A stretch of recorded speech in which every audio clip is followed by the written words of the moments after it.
I'm Sharon Bill. Welcome to my Music Theory Tuition series where I work with you step by step through the ABRSM Discovering Music Theory grades. I'll work through every single exercise and explain everything you need to know. You can access information about the books I have available to help you on my website. Go to sharonbill.com. For advert-free and longer lessons, you can become a patron at patreon.com/SharonBill. If you can give me a like, that would be super, and please do subscribe to my channel to stay updated. You can support this channel by buying me a coffee at buymeacoffee.com/SharonBill. Let's continue with the topic of triplets as we move on to Grade 2 Discovering Music Theory, page 16. And we now move on to exercise 2, where we look at the note values and how they work out to different note equivalents using triplets. And so we need to show the value of this in terms of crotchets or minims and so on. And so the first question of exercise 2 asks us how many crotchets are equal to a group of 3 quavers with a triplet. And so we know that this triplet means 3 in the time of 2, so 3 quavers in the time of 2 quavers. So we have 2 quaver beats worth of maths, even though there are 3 notes. And we know that 2 quavers equals 1 crotchet. And so how many crotchets are equal to this group of notes? And it's 1. And so perhaps now you know what's required, perhaps you can just try the rest of these. So I'm hoping that you've had a go of these. Let's check these through together now. And so now how many minims are equal, that was a mouthful, how many minims are equal to this group in this triplet? So we have 3 crotchets with a triplet, which means 3 in the time of 2. So 3 crotchet beats in the time of 2 crotchet beats. And we know that 2 crotchets equals 1 minim. And so how many minims? 1. And now how many quavers are equal to this group of 3 semiquavers with a triplet? So 3 semiquavers with a triplet is the same. It's squished into the time of 2 semiquavers. So 3 semiquavers in the time of 2 semiquavers is equal to 1 quaver. And so how many quavers? 1. Now then, how many crotchets are equal to this? And the answer is kind of straight here. It's 3 in the time of 2. So 3 crotchets in the time of 2 crotchets. Oh, that went a bit wonky. Let's try that again. 3 crotchets in the time of 2 crotchets. There we go. And we need to know the answer in terms of crotchets. And so the answer, of course, there is just simply 2. Now, how many crotchet beats is this the equivalent to? So we know that this is 3 quavers in the time of 2 quavers, 3 quaver beats in the time of 2 quaver beats, 3 quaver beats in the time of 2 quaver beats, 3 quaver beats in the time of 2 quaver beats. And we know that 2 quavers is the equivalent to 1 crotchet. So there's 1 crotchet beat, 2 crotchet beats, 3, 4. And so in terms of crotchet beats, that is 4 beats. Now, how many quaver beats is this? And so we have 3 semiquavers with a triplet, which means 3 in the time of 2. 3 semiquavers in the time of 2 semiquavers, and we know that 2 semiquavers is equal to 1 quaver. 3 semiquavers in the time of 2 semiquavers, which is equal to 1 quaver, and so quaver, quaver, the answer is 2. That 4 looks a bit wonky as well, doesn't it there? But, oh, do you know? Multitasking not going to plan there. There we go. Okay, so let's press on to exercise 3. And so each bar is now completed for us, and we need to add the time signature for each of these melodies. So we need to work out how many beats there are in a bar.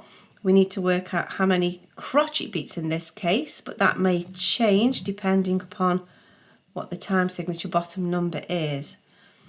And I do suggest you just diagram out. So when you see a triplet sign, don't be concerned, don't let that throw you, just diagram it out. So we're looking for crotchet beats. So there's a crotchet, there's a crotchet, there's a crotchet. And now here we have 3 quaver beats with a triplet, 3 quaver beats in the time of 2 quaver beats. And 2 quaver beats is equal to 1 crotchet beat. So there we go. So we have 1, 2, 3, 4 crotchet beats. Let's just double check this last bar.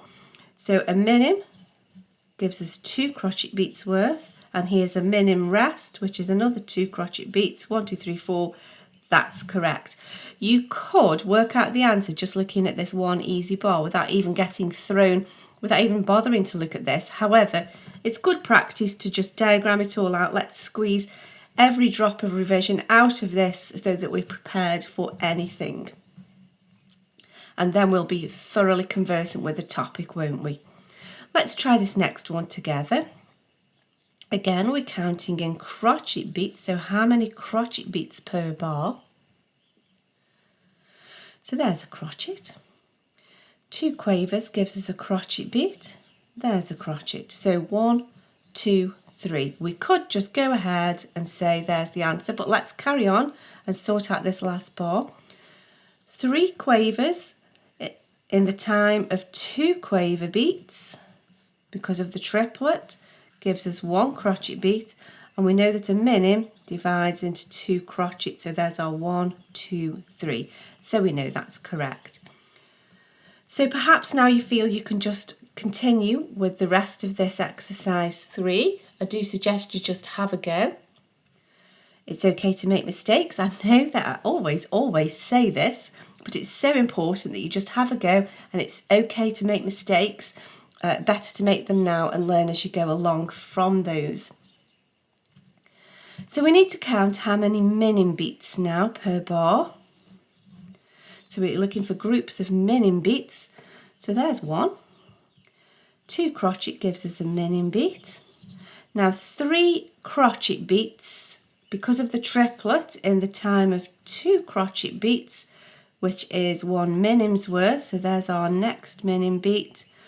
And there's a minim beat. So we have 1, 2, 3, 4 minim beats. Let's move on. So again, we're counting in minim beats. So we have a minim here, and we know that 2 crotchets gives us a minim. So 1, 2 minim beats per bar. Let's just continue and make the most of this. We have 3 crotchet beats with a triplet, which means 3 crotchet beats in the time of 2 crotchet beats, which is a minim's worth. So there's a minim beat. And then we have a crotchet note and a crotchet rest. 2 crotchet beats give us a minim's worth altogether. So there we can see 1, 2. Now we're back to counting in crotchet beats. So how many crotchet beats per bar? So here we have 3 quaver beats with a triplet, which means 3 quaver beats in the time of 2. And we know that 2 quaver beats is a crotchet's worth. So those 3 would be divided equally into this crotchet beat. And then here, let's just diagram out what's going on here. We have a quaver, which is half of a crotchet beat. And then the dot gives us half as long again. So that's half of a half is a quarter. And then the semi-quaver here is the remaining quarter of a beat. So we have 3 quarters and then a quarter of a beat, which of course gives us a crotchet beat. So we can see beat 1, beat 2. Let's double check this final bar. We have 3 quaver beats in the time of 2 quaver beats, which we know is 1 crotchet. There's 1 beat. And then we have a quaver note and a quaver rest, which again is a crotchet beat. So 1, 2. So that's correct. 2. Now we're counting in quaver beats. So we need to find out how many quaver beats per bar. Now, of course, we could find the answer very simply in this last bar. One crotchet divides into 2 quavers, and here's another quaver, 1, 2, 3 quaver beats. But let's see what's going on in this first bar. We have a quaver beat here, we have a quaver beat here, and 3 semiquavers as a triplet is played. It's squished into the time of 2 semiquavers, and we know that 2 semiquavers is the equivalent of 1 quaver in time. So there's our other beat, 1, 2, 3 quaver beats per bar. Now we're back into minning beats. So let's see how many minning beats per bar. Well, there's a minning beat. Nice and simple. There's another minning beat. And then we have two crotchet beats here, 3 in the time of 2 because of the triplet. These 3 beats are squished into the time of 2 crotchet beats, which we know 2 crotchets is a minim's worth. So 1, 2, 3 beats per bar, 3 minning beats per bar. Let's just double check this last bar. There's 1 beat, 3 crochet beats squished into the time of 2. 2 crotchets is a minim's worth. And then we have a crochet note and a crochet rest, which is a minim. So 1, 2, 3 minims, that's correct. And then finally, we're now back to counting in crochet beats. And we have 1 crochet beat here, 3 quaver beats squished into the time of 2, which is 2 quaver beats equals 1 crochet beat. Now here we can see we've been shown that rests can appear as part of the triplet. It's still 3 quaver beats. We have quaver note, quaver rest, quaver note. That is exactly the same as this, as a triplet, but this middle note has become a rest. The principle in terms of maths is the same, 1 and a. It's just that this will be silence. And so just the same, 3 quaver beats in the time of 2 quaver beats, which is 1 crochet beat. And there's a crochet beat. So 1, 2, 3, 4 crochet beats per bar. And then we have 1 crochet beat, 1 crochet beat, 3 quaver beats in the time of 2, which is a crochet, and there's a crochet, 1, 2, 3, 4. So yes, indeed, that's true. And notice as well in this information, they say that triplets can be grouped with non-triplet notes. Here we've just beamed them together because it's grouping. We can see there's 3 in the time of 2 giving our quaver beat, but it's still beamed together with those, and we'll get more into the rules of beaming in a later chapter, but just the fact that it's beamed together doesn't change anything to do with the maths. So that's that page completed. I hope this is helpful to your studies. Please do like and subscribe to stay updated. If you'd like to support this channel, you can buy me a coffee, and for advert-free lessons you can become a patron. Do visit my website where you'll find many resources available to help you. Visit sharonbill.com. Thanks for watching. Bye.